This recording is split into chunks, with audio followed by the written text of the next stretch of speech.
semuanya, kembali lagi dengan kami, host podcast teater. Sekarang kita di episode keberapa, guys? Di episode ketiga. Iya, episode ketiga sekarang. Nah, di episode ketiga ini kita tuh ada kedatangan tamu yang sangat spesial. Dia tuh bisa dibilang ya, kalau berteater tuh jauh lebih lama dibandingin kita bertiga gitu.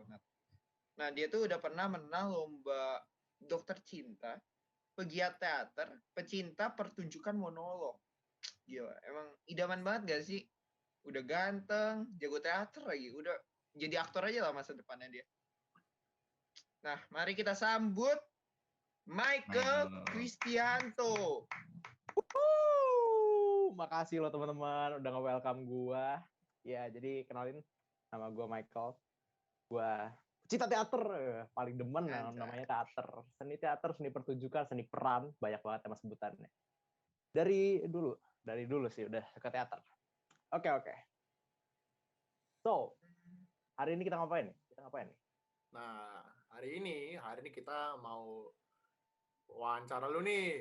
Bilangnya wawancara, tapi kita sebenarnya cuma mau ngobrol-ngobrol doang sih. Ngobrol-ngobrol aja, santai aja. Ngobrol-ngobrol aja. Berarti udah boleh kita mulai ya?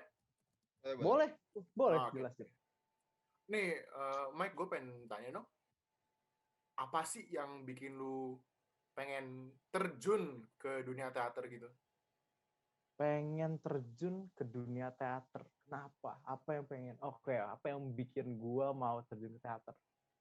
Sebenarnya, jujur aja, datang alamiah gitu aja sih, guys.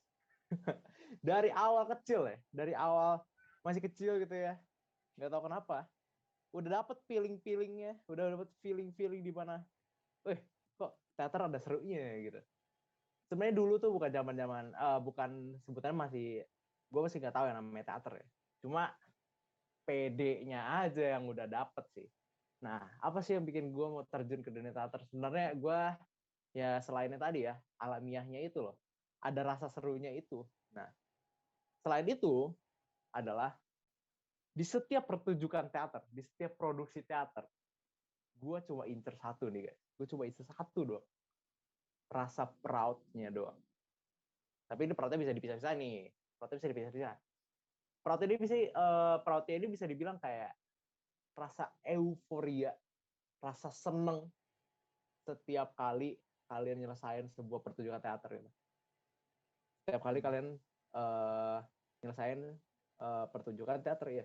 Mau kalian sebagai aktornya, mau kalian sebagai non-aktornya, bagian produksi, bagian apapun itu ya kalau kalian terlibat dalam suatu produksi teater tuh, suatu produksi teater, sekali itu tuntas, it's a wrap, wah, the masterpiece.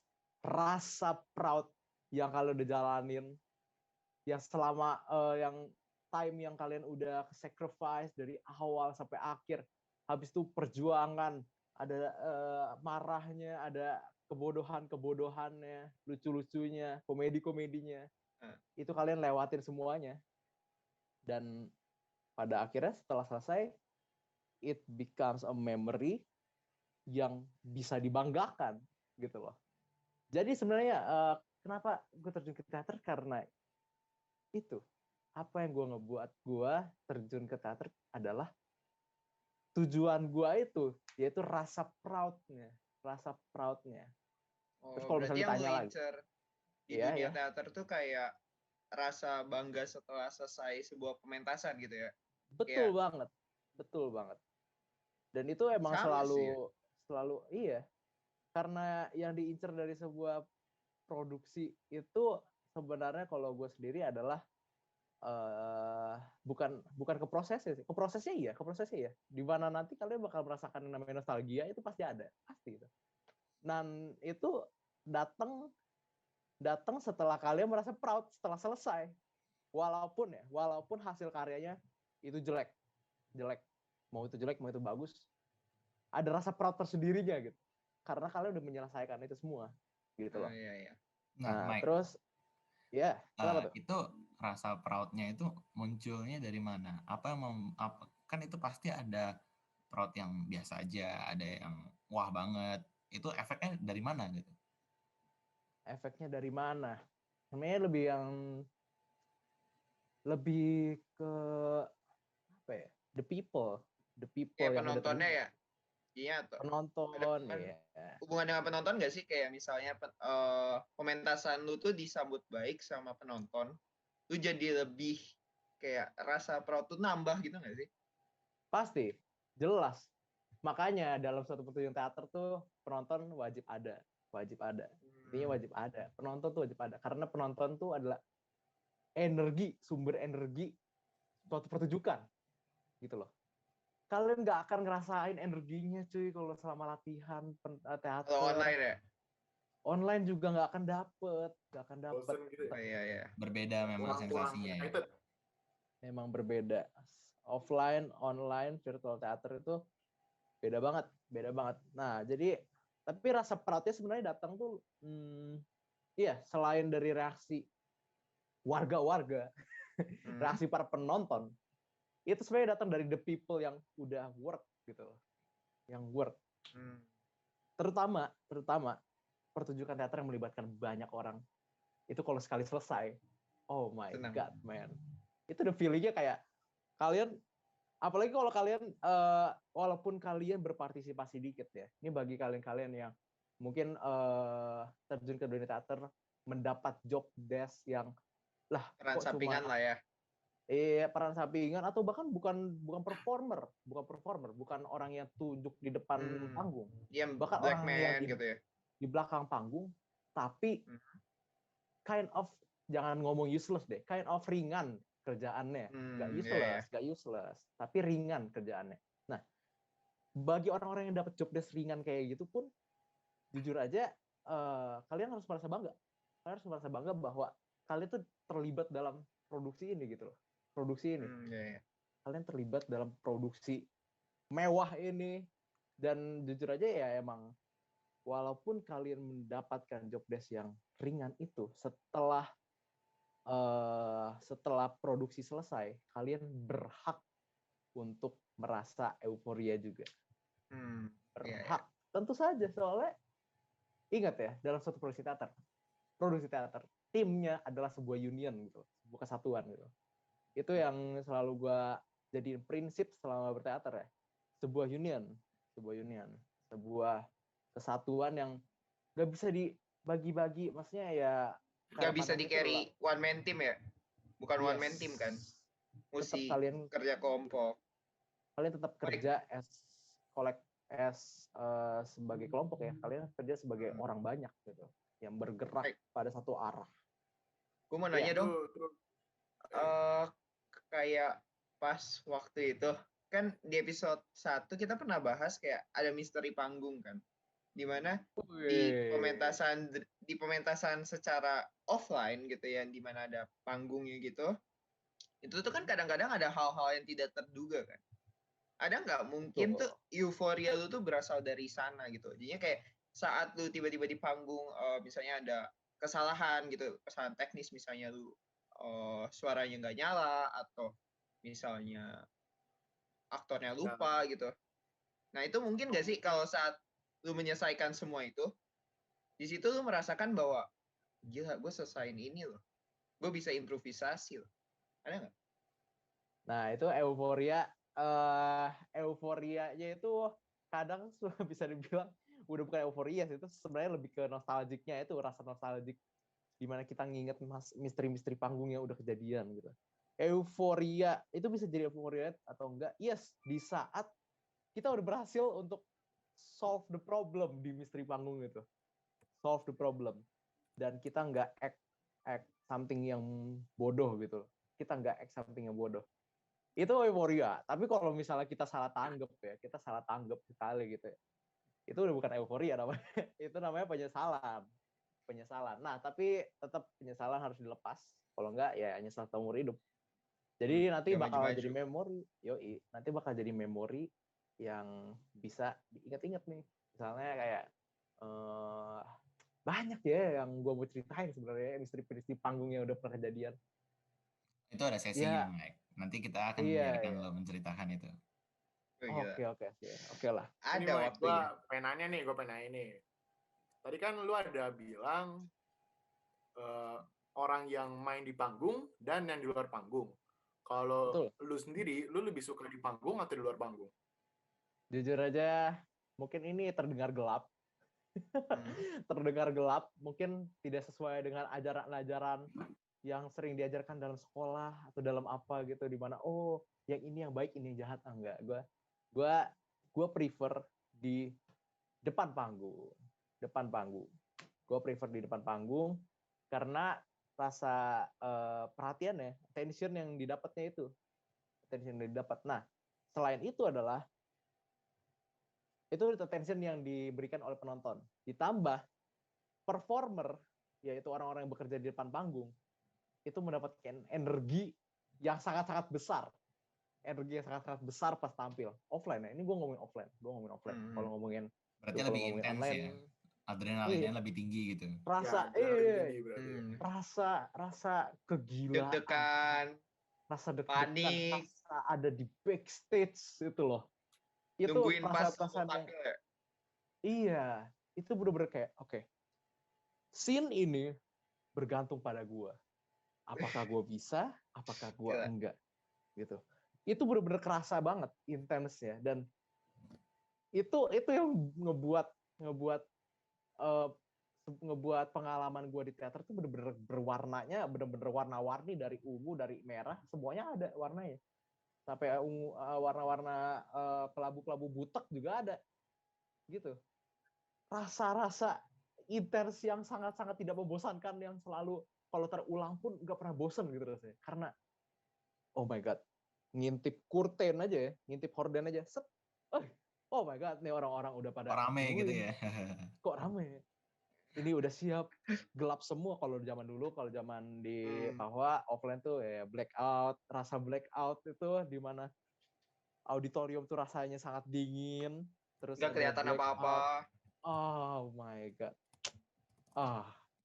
Ya gitu. Jadi benar-benar gua suka bekerja di depan panggung. Tapi inget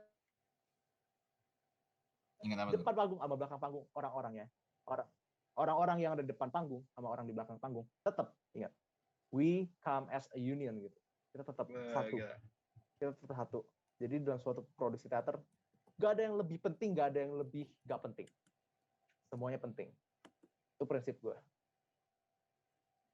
Gitu. Berarti quotes dari Michael tuh tidak ada yang jabatannya lebih penting ya di teater itu ya? Iya, betul. Waduh. Jadi ini salah satu host kami mungkin lagi disconnect ya. Mungkin dia coba ulang. Gak apa-apa, Nah, Michael, lanjutkan saja. Lanjutin aja, Mike. Gak apa-apa, Mike. Berarti maksudnya kalau bisa kita simpulin ya, Mike ya. Berarti anything dari teater itu never flat ya, never monochrome ya. Betul. Kalau gue diizinkan untuk menggambarkan grafiknya adalah gini. Gue grafik kegilaan dari suatu produksi teater dari awal sampai akhir. Pada awal-awal kegilaannya itu mulai dari tim produksi. Kegilaannya masih ya gimana-gimana banget lah. Kalau gue sebagai aktor, gue prefer aktor ya. Gue tuh selalu prefer aktor. Kegilaannya itu start setelah skrip udah dikasih, mulai latihan. Pas latihan itu kegilaannya udah gak jelas, udah mulai aneh-aneh. Udah mulai chemistry. Naik. Gimana tuh, Mike? Bisa dijelasin tuh kegilaannya tuh? Kegilaan-kegilaannya yang aduh gimana ya? Adegan-adegannya yang kadang diminta sama sutradara dari scriptwriter tuh mulai aneh-aneh tuh kadang tuh. Karena nggak ada kejadian kayak yang itu, yang kayak lu bilang tadi, yang sutradara minta yang aneh-aneh gitu, terus lu berasa juga jadi aneh gitu, tapi ya lewatin. Ada nggak? Gue perlu ceritain nih. Boleh gue ceritain nih? Boleh? Boleh. Oh, oke. Tentu saja pertunjukan gue di Semen Teater, di Valek. Gue sebagai kakek yang sudah tahun berapa tuh, biar kita lebih detail mungkin.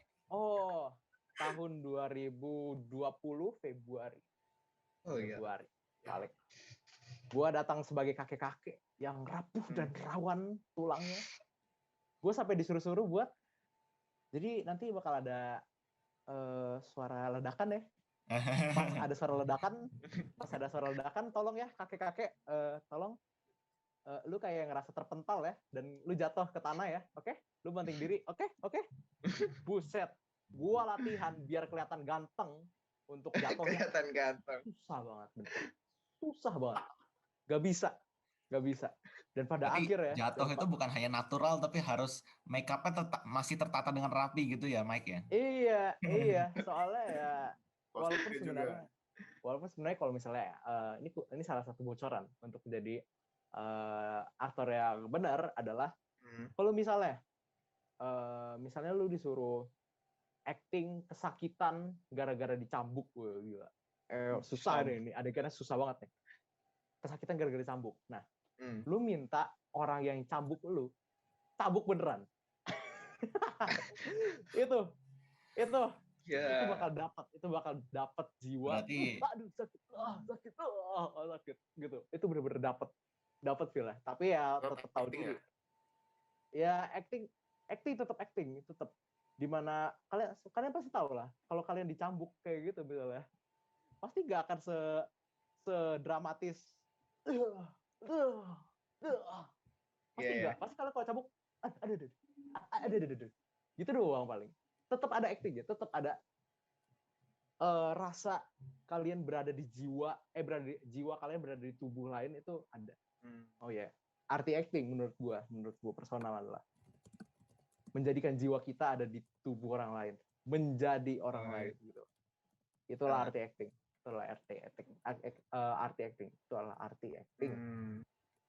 Jadi bukan memperagakan, bukan berpura-pura, tapi kita harus menjadi orangnya itu ya. Menjadi pribadi yang lain. Wow, gila. Itulah keren banget. Nah, gue mau nanya Mike, kayak lu kan udah bertahun-tahun kan berteater.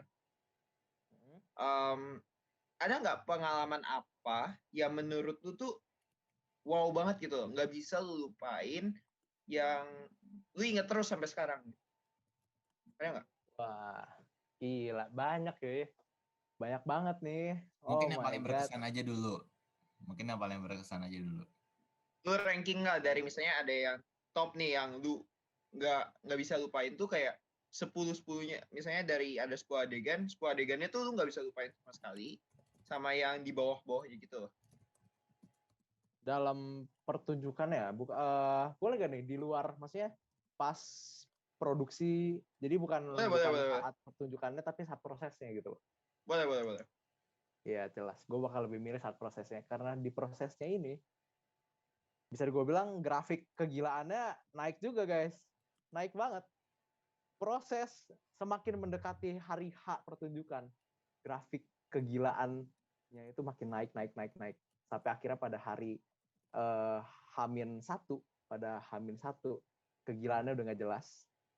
Kita udah mulai lembur gak jelas, dan pengalaman gue adalah setiap kali H-1 pertunjukan, bukannya kita para aktor istirahat dan mengumpulkan energi untuk pertunjukan hari H, kita para aktor malah harusnya kan malah istirahat untuk mempersiapkan diri dong buat besoknya dong. Tapi setiap kali H-1 aktornya nakal, pada gak sabaran semua nih. Jadi ngapain udah itu? Pada akhirnya ya ini gue nakal-nakalan ya. Ini kan gue zaman masih di semen nih, sekarang gue udah gak semen. Zaman masih di semen gue ini gak boleh guys, don't try this at home. Don't try this at home. Emang lo try ini di mana, Mike? Di school. Di ruang teater. Kalau di rumah ya nggak bisa dong. Bisa aja di sekolah, makanya jangan di rumah. Nah, jadi gue hari H-1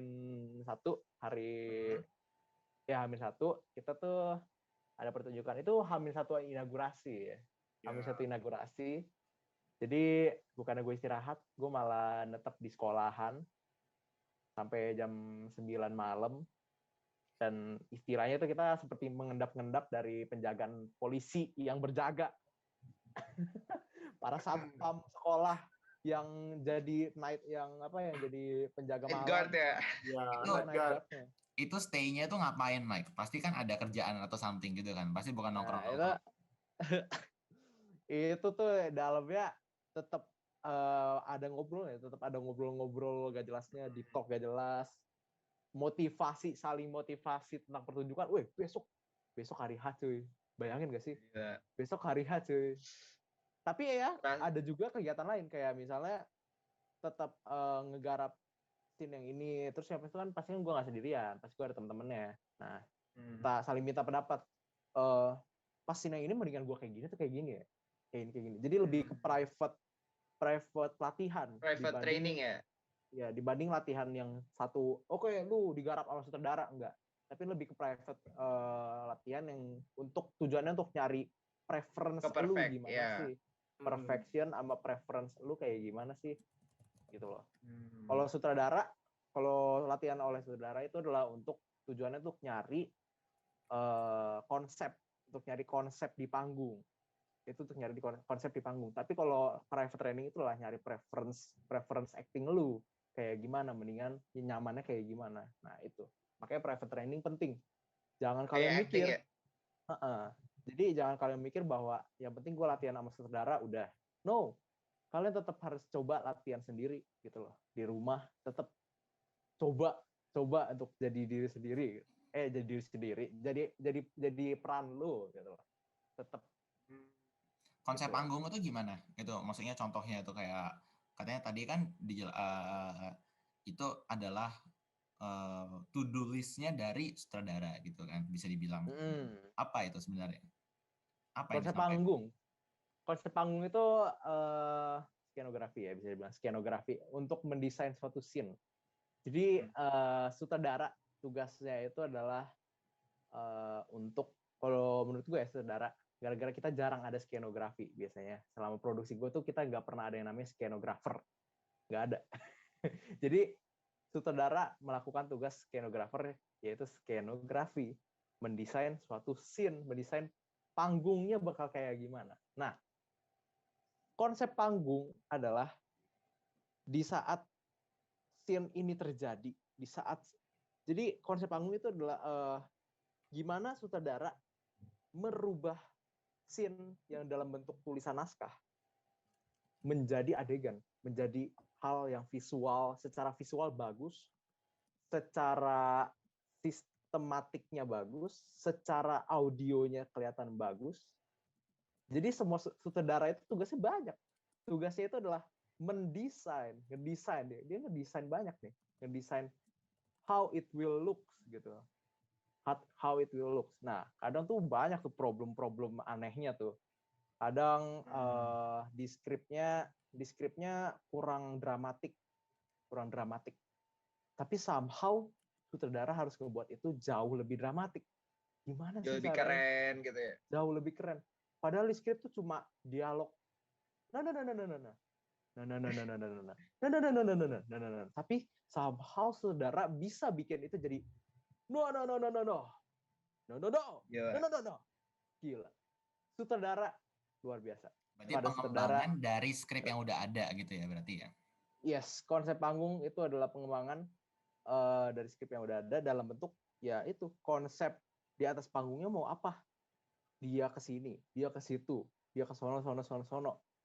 Setting, blocking, semuanya itu. Termasuk konsep panggung menurut gue. Gitu. Keren sih, keren. Terus ada pengalaman apa lagi tuh? Selain kayak H-1 hampir nginep gitu kan, tidur stay di sekolah sampai malam ngerjain garap scene. Ada pengalaman apa lagi? Euforia yang tadi lo mungkin ceritain gitu kan, ada pentas apa yang udah lo ikutin yang mungkin termasif yang pernah lo ikutin apa gitu, mungkin ada? Sebenarnya pertunjukan termasif yang pernah gua ikutin itu adalah pentas dari Semen Teater, yaitu Anjali, pentas tunggal Semen tahun 2019 Desember. Yes. Nah, itu gue bilang termasif karena melibatkan berapa tuh yang tuh? ratusan orang, sampai ratusan orang. Oh. Hampir bahkan pihak OSIS itu sampai ke akar-akarnya tuh dikenain gitu, dikasih job gitu loh oleh Semen. Itu bener-bener ngelibatin banyak banget orang. Gue datang sebagai apa? Gue datang bukan sebagai aktor, gue datang sebagai dancer di situ. Dancer, latihannya gila guys. Wow. Ini ada Gua 3 dancer juga ya? Berarti ada 3 ya? 1, Nah, 2, ini dua dari rekan-rekan host kerja kita gua. ini ex dancer juga. dancernya kayak Satu grup Iya, ini sama rekan. Michael ya. Tapi coba Mike ceritain Mike, gimana Mike? Jadi gue sebagai apa ya? Gue sebagai orang yang gue pikir teater tuh lebih ke tentang ini ya, tentang intonasi, ekspresi, penjiwaan. Jadi gue selama berteater tuh gue nggak nyampe ngira ada yang namanya nari. Jadi gue secara mental tuh gak siap. Gue bener-bener cuma mempersiapkan bahwa teater itu adalah ekspresi, pelafalan, gaya bicara, dan gaya tubuh, dan itu doang. Tiba-tiba ditawarin job dancer yang selama ini gue cuma bisa lihat di YouTube ngedance ala lagu Korea yang seru-seru, yang hip hop abis. Gue tiba-tiba ditawarin dancer di Anjali, pentas lagu India lagi ya? Iya, lagu India. Lu tahu kan? Kalian tahu semuanya bahwa lagu India tuh udah pakai Belly dance gitu, gerakan perut. Udah hujan-hujan gitu, basah-basah gitu kan. Habis itu perut digoyang-goyangin, pinggangnya kemana-mana. Kalau dulu tuh gue ngomong bahwa dance India tuh bisa dibilang bisa dipisahin tuh antara atas, tengah, dan bawah gitu loh. Bisa digeser-geser gitu loh. Tingkat kesusahannya ya? Iya. Dengan gue adalah seorang pria yang menurut gue tubuh gue itu adalah sebuah batang kayu yang tidak bisa dipisah-pisah gitu. Cuma batang kayu doang yang disuruh gerakin pinggangnya. Udah gue cuma miring doang. Gak bisa gue yang namanya sampai mengeliuk-ngeliuk. Gak bisa gue. Gak bisa. Jujur aja dancing itu adalah pengalaman pertama gue di Anjali. Dan gue dilatih keras. Pada akhirnya awalnya sih gue minder abis ya. Coachnya jago-jago gitu kan. Kayak jago-jago. Yeah. Tapi sama-sama belajar tuh. Soalnya rekan-rekan yang lain, apalagi kan sama banyak cowok-cowok juga nih. Cowok-cowok juga nggak pernah ngedance kan. Jelas dong. Kita belajar bareng. Belajar terus. Sampai bela-belain hari libur tetap latihan bareng. Nyesuaiin timing.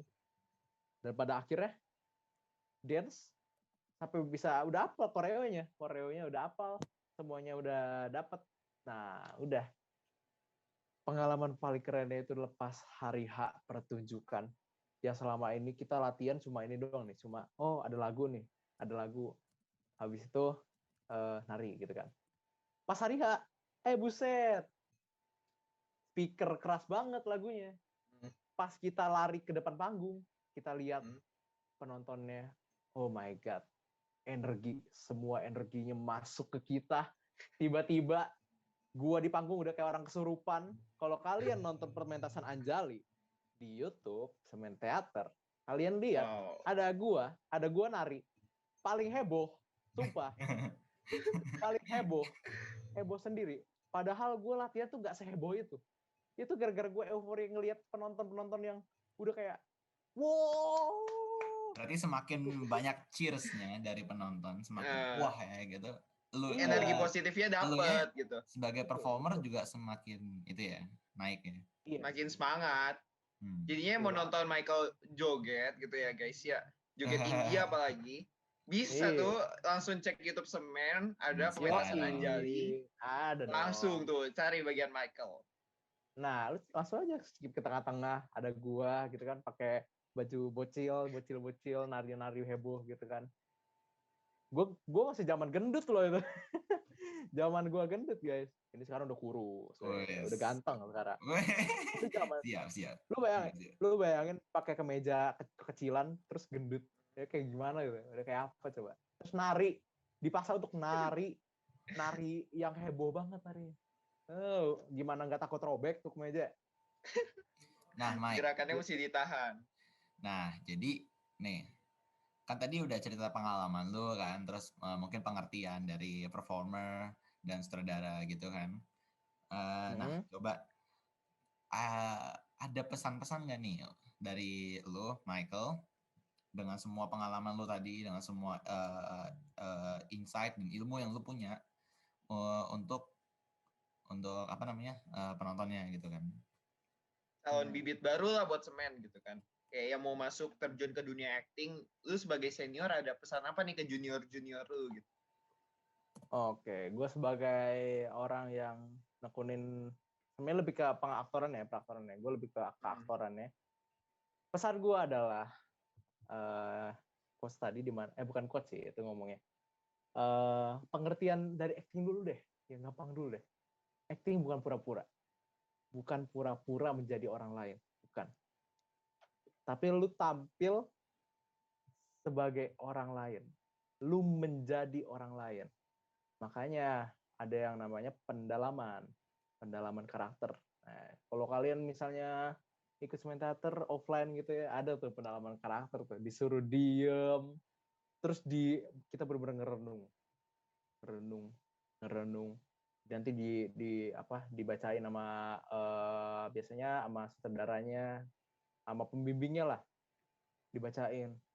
Bayangkan kalian sebagai ini, kalian adalah ini, kalian sangat marah kepada dia, gitu. Pendalaman karakter tuh penting, jujur aja. Walaupun kalian ekspresi dapet, suara dapet, tapi kalau misalnya karakter itu nggak ada di dalam diri lu, penonton nggak akan merasakannya. Penonton nggak akan merasakan the real acting. Karena the real acting adalah, suatu acting berhasil adalah setelah kalian telah menjadi peran kalian itu. Kayak misalnya pengalaman gue nih. Oh ya silakan. Kan menjadi karakter yang kita ya harus apa yang udah ditujukan itu kan, mungkin oleh sutradaranya gitu. Nah, mungkin pernah nggak ada pengalaman atau apa kayak kebawa gitu lah. Kan acting hanyalah di panggung kan. Mungkin ikatan itu kan dalam berarti. Karena mungkin ada banyak orang yang kebawa sampai keluar atau gimana gitu. Paham kan maksudnya? Betul. Iya. Betul. Mungkin ada pengalaman gitu bisa di-sharing gitu, Mike. Jelas. Ada banget. Monolog. Oh iya, kan gue tadi udah bilang bahwa gue pegiat monolog juga. Gue suka monolog, yes. Gue merasa seni pertunjukan monolog itu adalah suatu karya seni yang awalnya gue ngira bahwa monolog itu adalah sebuah pertunjukan seni teater yang kok kayaknya nggak terlalu bagus ya, karena dia cuma ngelibatin satu orang, dan gue pikir actionnya bakal dikit dan bakal membosankan, kan cuma ngelihat satu orang ngomong, apa serunya gitu loh. Tapi setelah gue ngikutin monolog, gue ada ikut lomba monolog gitu-gitu, wow, that's the art, the sensation. Lu bisa bikin suatu pertunjukan monolog jauh lebih keren dibanding pertunjukan kolosal. Kalau pertunjukan kolosal itu pertunjukan melibatkan banyak orang. Lu bisa bikin pertunjukan monolog tuh jauh lebih bagus dibanding pertunjukan kolosal dengan cara konsep yang matang dan bagus dan eksekusi yang sangat bagus. Beneran. Oke, pengalaman gue. Gue ikut lomba monolog. Gue ambil naskah Patih Nguntalan. Nah, ini gue berperan sebagai seorang patih yang sudah tua. Patih itu untuk ini ya, untuk Jawa ya, kerajaan Jawa gitu, patih-patihnya gitu ya. Nah, gue ya saat itu gue bener-bener gue pertama kali monolog itu, gue pertama kali monolog, dan gue kayak oh my god, ini gimana caranya, experience gue nol di monolog nih, bener-bener nol nih. Pernah sih dulu pas seni teater dulu ada monolog, tapi gue nggak terlalu dalami ya. Ini pertama, ini monolog pertama kali yang bener-bener kompetitif. Serius lah ya. Ya, dan dianggap serius dan profesional gitu loh. Dan itu bener-bener kayak, oh my god, gue jadi patih. Nah, salah satu ciri yang harus gue adakan dalam diri gue, yang harus gue tanamkan dalam diri gue adalah logat Jowo, yaitu medok. Gue nggak pernah medok-medokan, sok-sok medok, nggak pernah. nggak apaan, gue ngomong pakai bahasa anak Gading Serpong ini, anak-anak Gading Serpong biasa-biasa ya. Anak-anak GS Ya, ya, iya, anak-anak gaul biasa, gitu. modern gitu. Nah, jadi gue nanamin dirinya gimana caranya ya, nanya-nanya orang nih. Terus gue sampai dulu inget banget, gue sampai riset yang namanya di YouTube bahasa Jawa gue sampai lihat Jawa halusnya dari Surabaya gitu loh. Gue lihat ini tuh cara ngomongnya gini. Nah, akhirnya gue praktekin medok-medoknya itu di latihan. Di latihan gue udah coba semedok-medoknya gue udah bener-bener bikin medoknya sampai lebay-lebayan, sampai lebay. Akhirnya udah kelar latihan, pas pulangnya, lah kok gini? Lah kok medoknya kayak gini terus? Kok gue ngomong auto medok? Setiap kali gue Ya ngomong nyangkut ya. do, jadi ya do. Ya makanya jangan gitu. Sampai dinaik-naikin gitu loh.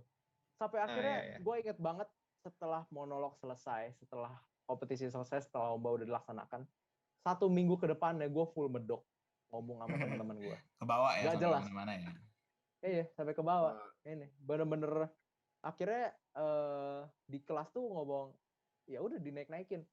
Iya, nah jadi ini caranya gini. Habis itu lu naikin angkanya ke sini, kaliin ke dalam. Nah, tapi kalau nggak ketemu ya udah coba ulang, mungkin salah hitung. Gitu-gitu. Dan itu kayak Aduh. well, oke. Kok gini ya? Gitu. Berarti itu perubahan yang tidak disadari ya, alam bawah sadar kan? Iya. Tapi secara perlahan bakal hilang. Bakal kembali lagi. Diri kalian bakal kembali lagi. Tapi yang kayak Mike, kayak gitulah. Iya, kenapa? Gua tuh sumpah salut banget loh sama sosok lu. Lu tuh kan kayak bisa dibilang tuh apa tuh? Apa ya? Pede banget gitu loh. Kalau gua nih, gua kan juga teater kan, seni teater gitu kan. Nah, gua tuh sering kali pas di dalam pementasan, gue tuh nggak pede gitu. Ngerti nggak sih? Jadi kayak gue tuh takut akan judgement orang, pandangan orang yang buruk gitu. Nah, tips lu kan banyak nih permasalahan. Salah satu permasalahan utama buat anak-anak yang mau join teater tapi mereka takut itu kan karena tidak pede gitu kan. Kayak misalnya mereka nanti jelek banget actingnya gitu kan.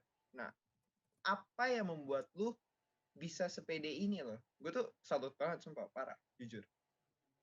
Kepedean ya? Tingkat kepedean? Iya. Selain datang alamiah, mungkin kalian bisa ngelatih sih. Tingkat kepedean tuh ngelatihnya gimana caranya? Jujur aja nih, caranya ya. Menurut gua, ngomongin lingkungan dulu guys. Ngomongin lingkungan. Jujur aja, kepedean gua datang secara jujurnya secara tiba-tiba sih datangnya. Gue inget banget ini kelas 7 ya. Kelas 7 tuh gue masih anak baru nih di Papua nih. Halo. Oh, Bu Rini ya? Bukan sama Bu Rini, bukan yang itu yang gue mau ngomongin. Gue ngomongin adalah gimana kok pede gue bisa datang gitu. Gue masih anak baru, masih lausehau aja masih gak ngerti gimana caranya. Ticuk masih disuruh apalin, gak bisa apal. Nah gitu lah. Nah, gue ingat banget ada lomba puisi. Ya, lomba puisi itu gue disuruh pertama kali tuh belum tahu. Gue masih anak baru, belum tahu gue secara pasti. Terus mereka nggak tahu bahwa gue tuh ternyata cukup bisa ngomong gitu loh depan orang. Gitu. Gue nggak tahu kenapa tiba-tiba gue ditunjuk untuk tampil depan kelas, disuruh bacain satu patah puisi. Dan gue coba bacain selebay-lebaynya gue, karena prinsip gue dalam puisi itu adalah selebay-lebaynya. Semakin lebaynya lu, semakin bagus puisinya, gitu. Gitu. Gue udah tanamin konsep itu. Dan akhirnya gue ngebacain secara lebay.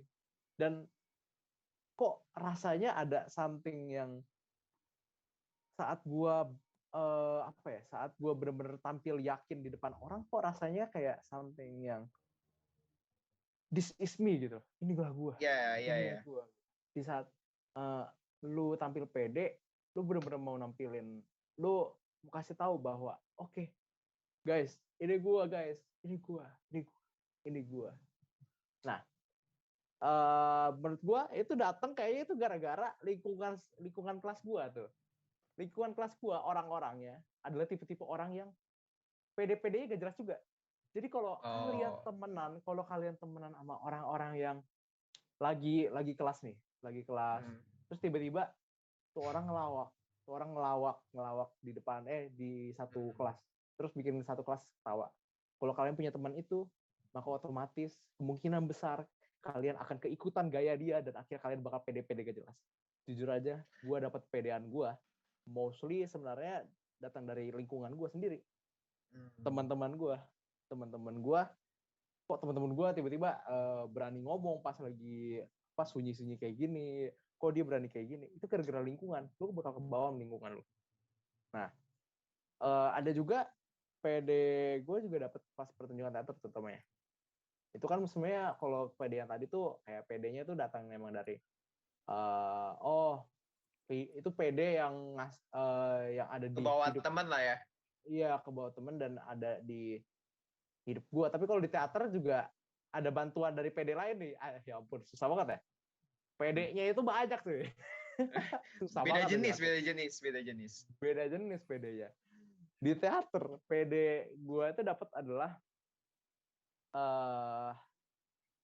menurut gue ya dapat dari energi penonton. Jadi gue benar-benar maknain bahwa dalam suatu pertunjukan teater ada penonton ini ada energinya. Di saat penonton ingin melihat gue gain that energy gitu. Gue mendapatkan energi itu untuk tampil maksimal. Gue pede. Gue sepede-pedenya. Dan gue tahu bahwa penonton mau ngelihat gue yang pede gitu. Yang pede gitu loh. Oke, jadi berarti gitu. Dari sini gue bisa simpulin kalau mau tips pede itu yang pertama, lu mesti punya lingkungan yang positif dan pede juga ya. Yang kayak suportif gitu, yang nggak ngejek lu meskipun tampilan lu tuh salah, tapi pede gitu kan. Betul. Nah, yang kedua tuh lu mesti latihan terus ya. Latihan terus jelas, itu pasti. Pengalaman, jam terbang. Nah, yang terakhir tuh bonus, itu punya temen tuh kayak Michael gitu ya guys ya. Yang PD-nya tuh udah nggak tahu diri lah PD-nya ya. Itulah. Tapi ya oke lah. Bener-bener. Ya, intinya sih ya enjoy lah. Kalau kalian masuk teater ya, dalam masa teater, jujur aja ini adalah bidang terseru gitu. Bidang yang banyak keseruannya di dalamnya gitu loh. Banyak drama. Iya, drama. Tuh, banyak permasalahan. Everything so enjoyable. Ya, gitu. Tes. Iya. Halo. Iya. Aman. Aduh, sorry banget bro, gue dari tadi kayaknya putus-putus nih. Aduh. Oke nih Mike, ini kan kita udah mau penutup nih. Oke. Suara gue jelas gak? Jelas. Aman. Oke. Coba gue takut nanti gue ngomong tiba-tiba DC gitu kan. Ya. Oke nih Mike, kita kan udah mau penutup nih. Gue ada games nih buat lo. Jadi namanya tuh pertanyaan kilat. Cara mainnya mudah cuy. Ya, pertanyaan kilat. Cara mainnya mudah. Gue bakal kasih lu 3 pertanyaan. Dan lu ada waktu 5 detik untuk menjawab. Kalau misalnya lu gagal ngejawab 2 dari 3 pertanyaan, lu akan terima hukuman nih. Wah, kocak. Aduh. Apa ini coba? Oke, udah siap? Udah siap, bro? Ya udah, pertanyaan pertama. Persiapan juga kilat ya. Wow. Oke. Pertanyaan pertama. Silakan. Let's go. Seorang peternak memiliki 9 ekor sapi. Apabila seekor sapi dapat menghasilkan susu 3,5 liter dan harga susu 1 liter 25.000, apa nama podcast kita? 1, Potter. 2, 3. Potter. Oke, mantap. Udah dia. Mantap. Jago. Pertanyaan kedua. Buram sekali, guys. Thanos. Lu tahu Thanos kan? Thanos adalah seorang titan yang berwarna ungu. yang tujuannya untuk melenyapkan setengah populasi. Ya kan? Oke. Sebutkan nama aktor Kapten Amerika. 1. 2. Steve Rogers. Siapa Steve Rogers? Steve Rogers. Aktor. 5. Bisa. Gagal. Aduh. Gak yakin dia. Gak yakin dia. Mike. Mau tahu nggak jawabannya bener apa, Mike? Kasih tau kan. Steve Rogers, Mike. Tapi lu nggak yakin gitu. Steve Rogers. Aktor, guys. Oh iya, aktornya salah ya? Siapa sih nama aktornya? Gue juga host kita ini yang satu ini kacau juga ternyata dia. Siapa sih? Aslinya tuh namanya Chris Evans. Nah. Oh iya. Lupa gue.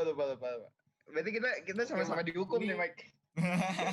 Ini pertanyaan ketiga nih, Mike. Kalau lu kalau bisa jawab bakal dapat hukuman nih. Oke. Jika seorang pemain futsal menendang bola dengan kecepatan 30 meter per second, diketahui gravitasi 9,8 meter per second. Kuadrat. Kemudian dia juga ada resisten angin nih. Terus diketahui kalau kecepatan rotasi bumi 150.000, apapun itu gue nggak tahu. Ini gue cuma estimasi. Bagi yang tahu, mohon maaf. Dan yang terakhir, bola ini berjalan selama 7 detik. Tentukan bola yang ditendang. 1. Bola futsal. Ya, Nathan kalah ya guys ya. Hebat. Nathan kalah. Oke, Mike. Lu kan menang, Mike. Berarti lu boleh kasih hukuman dong, Mike, ke yang kasih pertanyaan. Waktu kita udah mau habis nih, guys. Apa nih hukumannya? Nathan nih seru banget. Gimana kalau hukumannya ya? Gue usulin aja nih. Terserah lu mau terima apa enggak. Hukumannya bikin Nathan bikin buat closing gitu. Pakai nada mendok Jawa lu tadi. Atau mau dokter cinta juga boleh. Kasih pantun sih. Kasih pantun dalam bentuk. Pantun. Pantun mendok. Waduh. Silakan. Pantun mendok. Buat closing. Buat closing, guys. Oh my god. Pantun lo. Ayo. Think fast. Pertanyaan kilat. Dibalas loh. Aduh. Dibalas nih. Nice. Aduh. Mendoknya gimana ya, cuy? Gue nggak bisa mendok. Alah, nggak usah alasan, Nanat. Mungkin ya. Monggo lah. Bisa dicoba dulu. Monggo.